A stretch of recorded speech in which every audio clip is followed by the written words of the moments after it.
Hello and welcome again, everybody. It is yours truly, Jake Flame.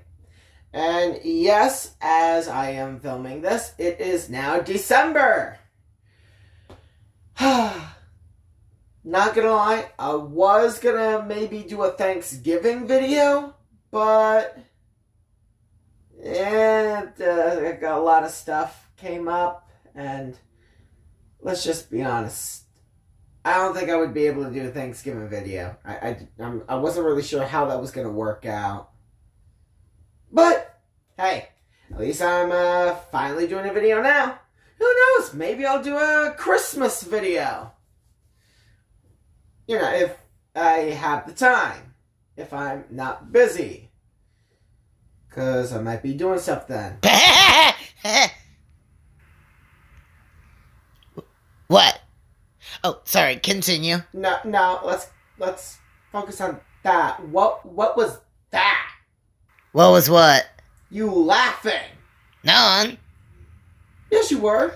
No one even would. Don't worry about it. Just keep going. Keep going. What's so funny? To be honest, tell me. You really want to know? Yes. Alright. There is no way you're going to be busy on Christmas whatsoever. Okay, kid? What makes you think I wouldn't be busy on Christmas? Because I know you. You are a very lazy guy during the holidays. That's not true.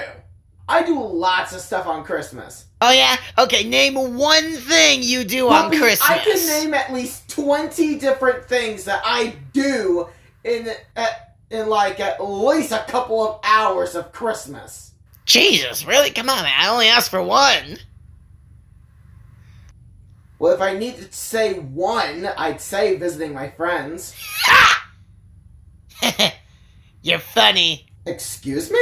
Come on, man. Let's be honest. You may have acquaintances and maybe even coworkers, but you don't have friends. What is that supposed to mean?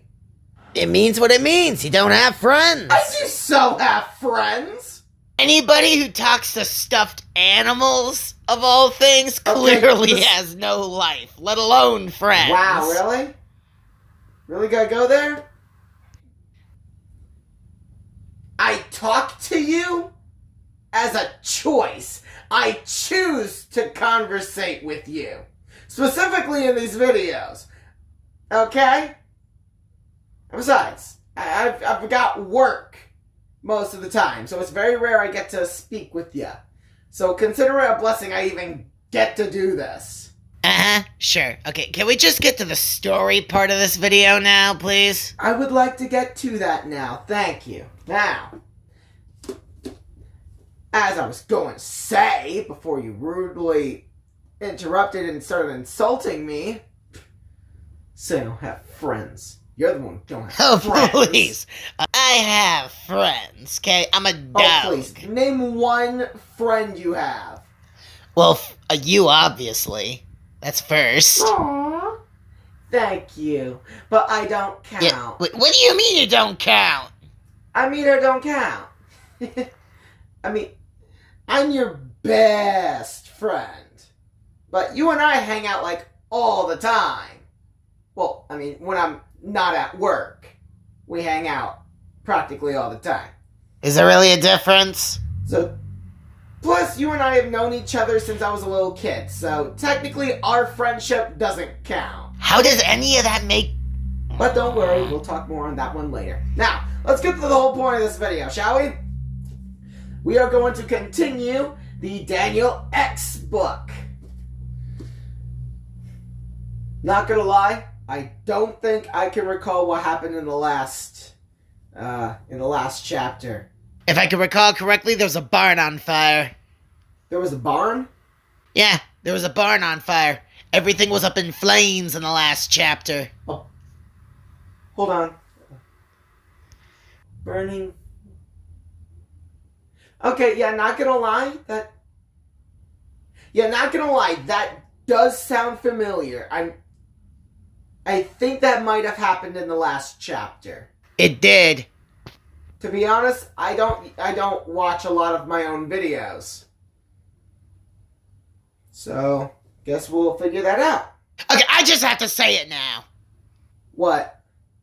Are you seriously gonna do the story looking like this? What do you mean? You're really going to continue doing this video with your hair looking like that? What do you mean? What's wrong with my hair? Bro, what's not wrong with that? Who you trying to be? Aizen from Bleach? Hey now. Seriously, man, you look like a bird just flew upwards while trying to take a dookie on your face. Fix it! Don't blame my hair for looking like that. I can't control how this thing... I can't control what my hair does. I've already tried pulling it back like 5 different times before they even set up the camera. It's like it's got a mind of its own. Don't go arguing with me and just pull it back already. Stop looking like a turd-covered face thing. Fine, I will try. Well, that was a total failure. You know, if you're not going to do anything about it, then fine. Fine, I'll just try to ignore it. Let's just get the story done. Yes, let's get to the book. Let's get to the book. Now.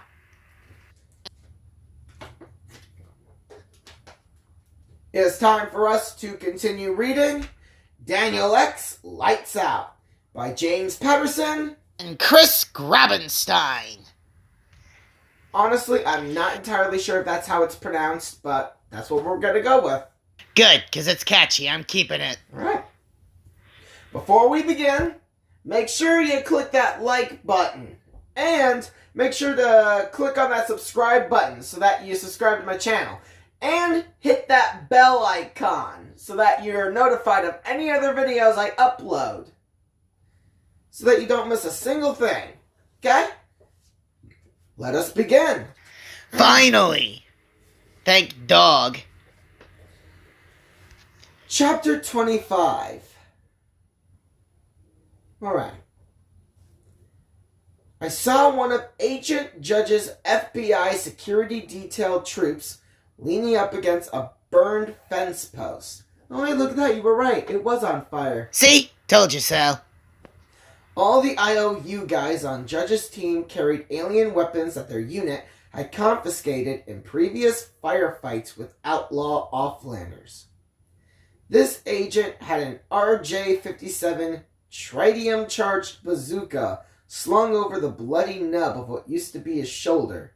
Jeez. Ugh. I dashed over to Administrator First Aid.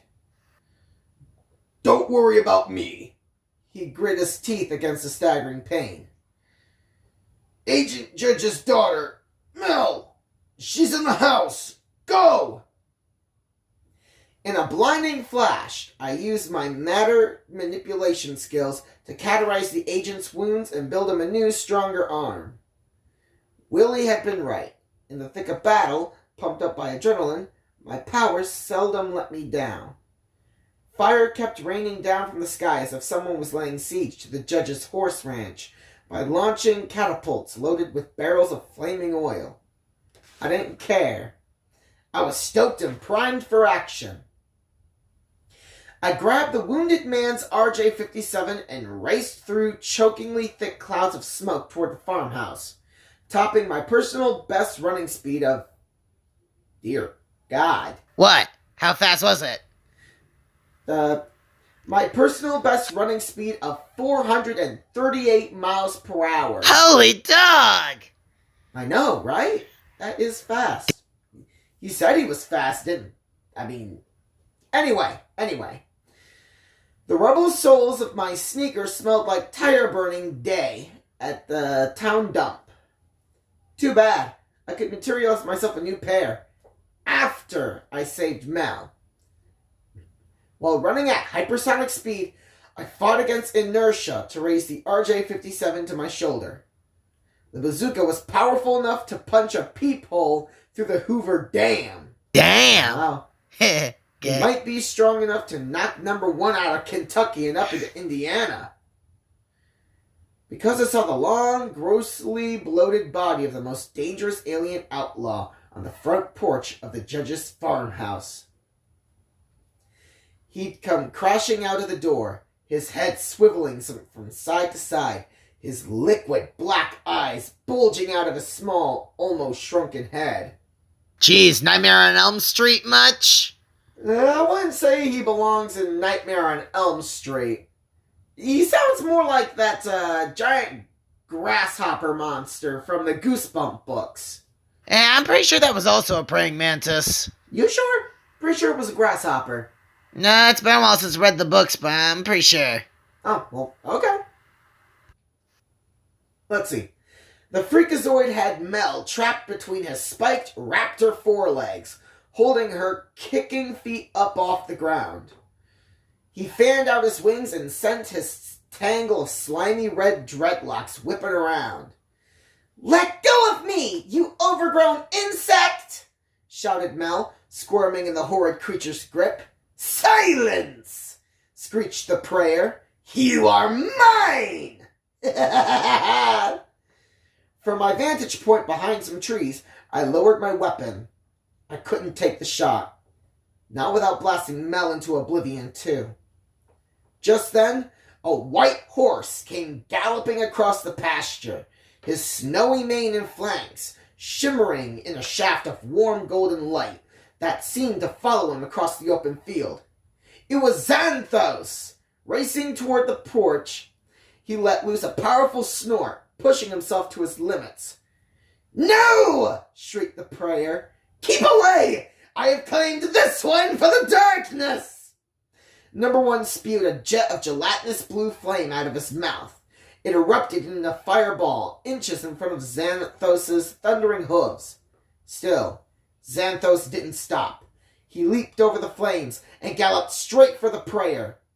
But half a second before impact, Mel and the spindly predator disappeared. Xanthos reared up on his hind legs and pawed his hooves at the empty air where they'd just been standing. Mel was gone. Number one had taken her. Apparently, his powers of teleportation were fully functional too. Wow. Just wow. I agree. And to think, I was rearing up for quite the fight scene just now. Oh yeah, totally. There's been no doubt. The way they made it sound as Xanthos was running towards the prayer, they made it sound like we were gonna see one heck of a fight. Or, well, read about one heck of a fight, but we was gonna see it in our heads. That would have been cool. Like Animorphs cool. That was pretty cool. In fact, that gives me an idea for another book we can read. Nah, hold on. You focus on this book first, got it? Okay, I'll focus on this book first. Wait, gotta kill the mood. Anyway, chapter 26. "Do not despair, Daniel," Xanthos said in my mind. "The beast will not harm Melody Judge. He will use her as bait. It is you he truly desires." I know, I thought back. The prayer recently proclaimed that I was his number one target. The horse rumbled up a laugh. "Ah, ha, ha, ha. Perhaps I should be congratulating you, Yaman.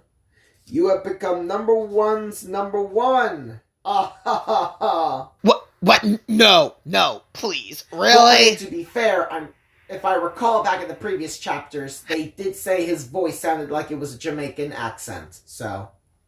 I'm gonna do the best I can with whatever accent I can make up. I was gonna go originally with Sebastian's voice, but feel like a lot of people wouldn't be happy with that. Yeah, you definitely will have destroyed some nostalgic vibes there.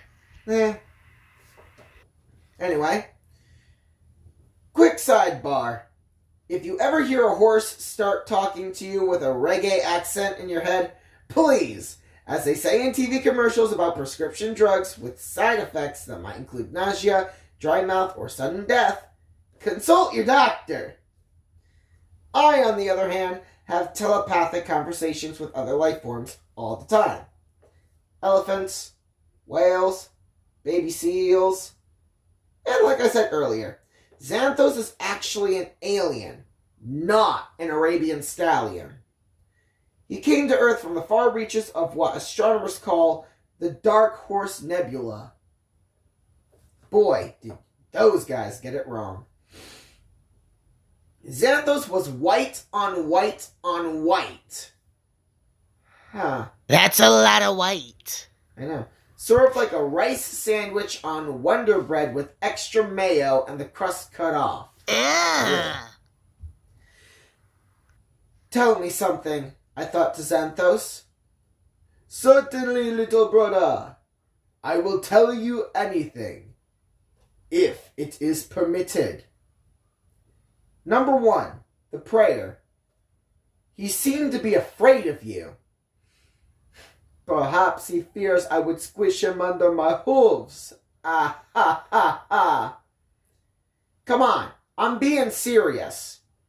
Why would an omnipotent creature like number 1 run away when you came charging at him? Who says he is all-powerful? My dad? He told me that the prayer was worse than the devil himself. He told me that the prayer was a god. Xanthos shook his head. Oh, that Graf, he thought. Your papa was never my best pupil, mon. I told Graf that the prayer was a highly refined manifestation of eternal, omnipresent, and omnipotent evil. But there is good in this world too, little brother. Good equally as strong. Well, whatever he is, he's certainly more powerful than me, or at least he has been up to now. He seems to know what I'm thinking before I've even thought it, where I'm going before I've even decided to go there. As if to prove my point, my cell phone started shrieking that eardrum-piercing ringtone I had first heard in Times Square. There was no need to check the caller ID. I knew it was the prayer. I punched the speakerphone button so Xanthos could hear what the overgrown vermin had to say. Where's Mel? I demanded before the creep could screech out a single syllable. With me, he bellowed. With me! Now I heard the slobbery slither of a long, wet tongue. If you heard her, I'll silence. I grow weary of this world. I grow weary of this game. You no longer amuse me, Danny boy. So I will make a trade. We will end this once and for all. What is it you would propose, evil one? Thought Xanthos. You again! Squealed the prayer like a lobster someone just plopped in a pot of boiling water. Apparently, number 1 could hear Xanthos' thoughts, just like I could. Of course he could. He had every one of my other powers, so why not interspecies telepathy too? Leave us! This is not your affair! Xanthos didn't back down. What is it you would propose? That we end this! Now! How? I shot back at the phone. I was gripping the thing so tightly my knuckles had gone white. We trade your excruciatingly painful death for both this worthless little girl's life. It is up to you, Danny boy. Follow your conscience. I would, if I had one. Ugh, your laugh is so ear-curdling. Wow. Well, now we know that the prayer has a fear. Unfortunately, it's not Danny. Yeah, Horsey's got him shaking in his mandrels. Don't know exactly what it is about that horse that he's so scared of, but I'm sure we'll figure it out. So what happens after the phone call? Well, let's find out. Chapter 27. Do not fall for this, Daniel. My spiritual advisor's thoughts on the matter were crystal clear. I had just terminated the call with a prayer. Told him I'd consider his offer. That he'd have his answer soon. Do not make me wait! He had shrieked in reply. I hate waiting! I want what I want when I want it! Just give me a little time. I said, making it sound more like a command than a request. Hey, if it makes you feel better, freeze time where you are. Pull out that tired old time-stopping trick you used back at Times Square. You have until nightfall, he bellowed. That's when I hit the end button and cut off the call. I warn you, Daniel, thought Xanthos. It is a trick. Your death for her life? Ha! Once you are dead and gone, what is to stop him from killing other humans, as well as your soulmate, eh? And he will crush your soul, Daniel. This I know. The thing you call number one can make certain the soul you knew on El Pernocus Dana is lost forever, never to return. You knew Mel is my childhood friend Dana? The noble creature sighed. There are many things we know which we cannot tell, my Buddha.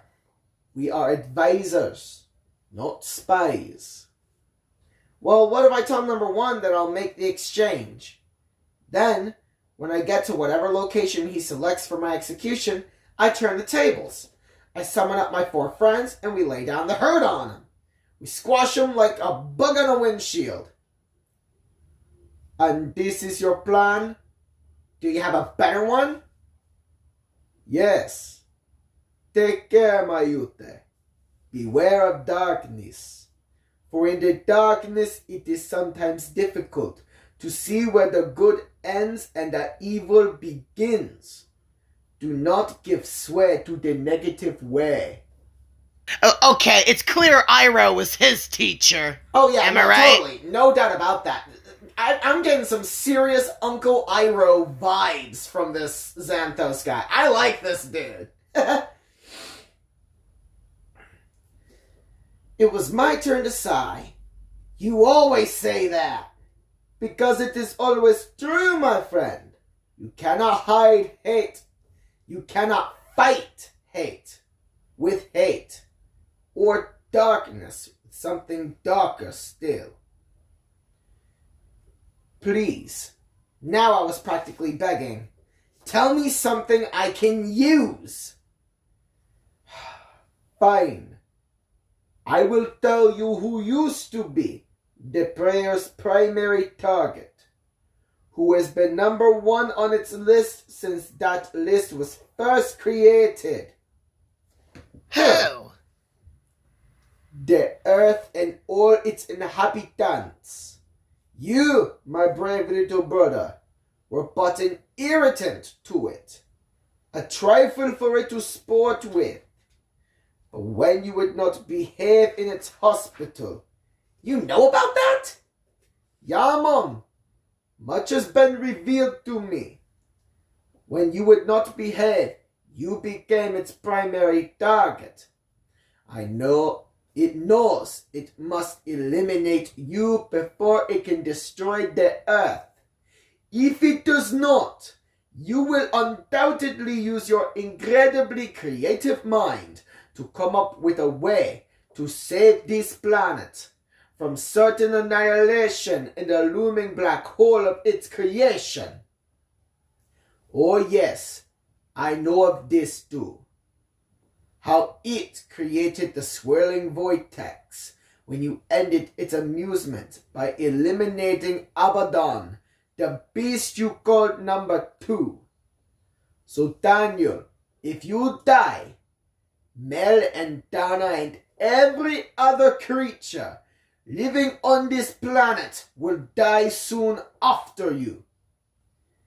It will happen the instant this entire solar system is sucked off into the oblivion of its black hole. It, I thought back. You keep calling number 1 an it, because that is the thing's nature. It has no concept of right or wrong, no gender, no conscience, no soul. It is nothing but pure negative energy and appetite. A predatory beast with a single-minded purpose. To hunt. To kill. To hunt and kill again. So how do I defeat an it? By being true to who you are, Daniel X. By not becoming an it yourself. Remember, little brother, you are much, much more than an alien hunter. You, my young friend, are now the Earth's final protector. As big as that was, I thought that speech would never end. Ugh. Yeah, that was a pretty big speech the guy made. Then again, most wise folk do have a speech or two to give to the main character. But, well, at least now we know the prayer is just an it. Which, to be fair, I guess we kind of already knew. Because the thing was, you know? So, basically, Pennywise. Only more psychopathic. Let's see exactly what choice Daniel's going to make. I'm betting he's saying yes. What do you mean? Come on, think about it. His girl's at stake. His world's at stake. Ain't no way he running. I'm not gonna lie. I kind of feel like he's going to accept the prayer's proposal as well. In a way that he uses it to his advantage. I quickly made... Oh, hold on. Chapter 28. My bad. I quickly made a command decision. Without the aid of the list, I needed a new source for in-depth intelligence on my final foe. The list is the portable supercomputer that used to be my primary tool for up-to-the-minute information on extraterrestrial evildoers. Why couldn't I just boot up the list again, do a few finger swipes, and check out number 1? Funny story. My dad passed the list on to me after his death, but he didn't know that the miracle microprocessor was given to Earth's Alpernokian protectors by number 1. That's right. The guy on the top of the list was in charge of the list. Of course he is. I know, right? Seems kind of like an intentional flaw they made, you know? When my father passed over to the other side, he learned the truth. Then, in one of our imaginary visits, he shared it with me. For eons, he said, this twisted creature we call number 1 has been amused by the eternal struggle between good and evil, the never-ending battle of demons and angels, darkness and light. Destroyers versus creators, I added. Exactly. Number 1 has always favored the dark side, but more than anything, he enjoys watching a good fight between equally matched opponents. So, to keep things interesting, he pits the universe's finest creatures against its deadliest destroyers. So up to this point, all my adventures, and those of my father and mother who had started serving in the Alpernokian protectorship long before I was born, had been extremely amusing to the giant freak we all called the Prayer. So basically this thing acted no different than a 3-year-old playing a little game, like messing with an anthill or something. Total Hunger Games! You know, a little kid playing a game but then throws a tantrum when he doesn't get his way. Now, it had grown tired of the game. It wanted our seemingly endless death match to come to an end. Well, the feeling was mutual. But first, I had to go back to the location of my first contact with the monstrous it. I needed to return to the scene of the crime, the setting that provided the fodder for my most hideous nightmares. The one place in the world I would never want to visit again. My childhood home in Kansas. I needed to go there and find a clue, an hint, an answer, something. Okay, anything. That could help me defeat number 1. Or at least survive. Look at that! What is it? Look! You're kidding me! I know, right?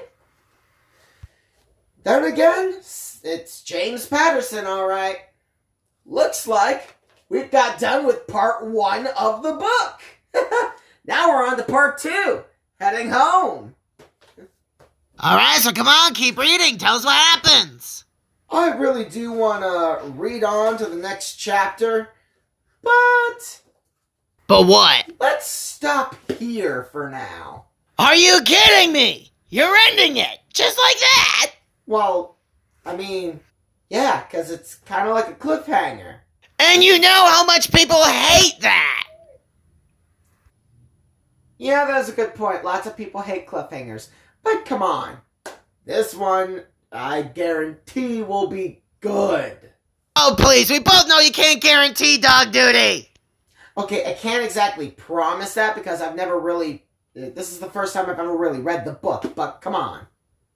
You're killing me worse than a Shonen Jump anime from Funimation. Well, sometimes you make it feel like you're killing me. But yeah, my mind's made up. We're ending the video here on this one. If any of y'all are upset about it, I can totally understand that too, but come on. I am a very busy guy. If I wanted to, I would read the entire book right now. But that would probably take way too long to edit and get ready to upload. And I like sleep. Ha! Right, you like sleep, says the guy who stays up every Saturday night to watch Toonami. Hey, Toonami is an awesome thing, okay? It's the only time of night on the weekends where I can watch all my favorite animes up to date. Okay? Boo! So yeah, we're gonna end this here. Next video, we'll do part 2 of Daniel X Lights Out, which will also be the beginning of chapter 29. So, we hope you all enjoyed tonight's couple of chapters. We learned a lot of new things. We sure did learn a lot. Basically, the prayer is a cosmic, omnipresent, omnipotent creature that has no identity of its own. Basically, kind of like Pennywise when you think about it. Basically like that? I'm just saying. He's basically it, Freddy Krueger and Jason rolled into one on steroids. Yeah, okay, when you say it like that, I'm probably gonna get nightmares too. You're right, I probably shouldn't have said that. I'm probably gonna end up getting these viewers nightmares on that one too. Very sorry, guys. Darn right you gonna. Scare him so bad they get put in a coma. Yeah, I get it. Anyway, we hope you all enjoyed the video. Like and subscribe if you did. Yes, like and subscribe if you enjoyed And make sure it. to comment down below your thoughts. Yes, also comment down below. And comment either shave your head or learn to fix your hair right. Hey, I keep telling you, my hair has a mind of its own. And your mind is the one it's attached to, so fix it. Fine, I will try to do something. I've been meaning to buy hairpins or something. Hairpin. What? Oh man, you're killing me. What's so funny? No man wears a hairpin. Oh, okay, come on. You get angry when I have hair that's out of control, but you laugh when I try to come up with a solution to the problem. Yeah, a solution.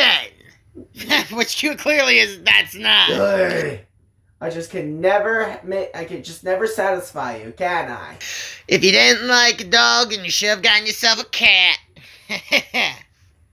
Funny you should say that. I did once have a cat. I did once have a stuffed cat. I'm not really sure whatever happened to Whiskers. Oh well. We hope you all have a good night or a good day, depending on what time of the day/night you're watching this. If y'all are watching this at night, we hope you have an enjoyable night and sleep well. If you're watching this in the day, well, you know. Well, this has been Jake Flame. And Puppy. Signing out. Signing out.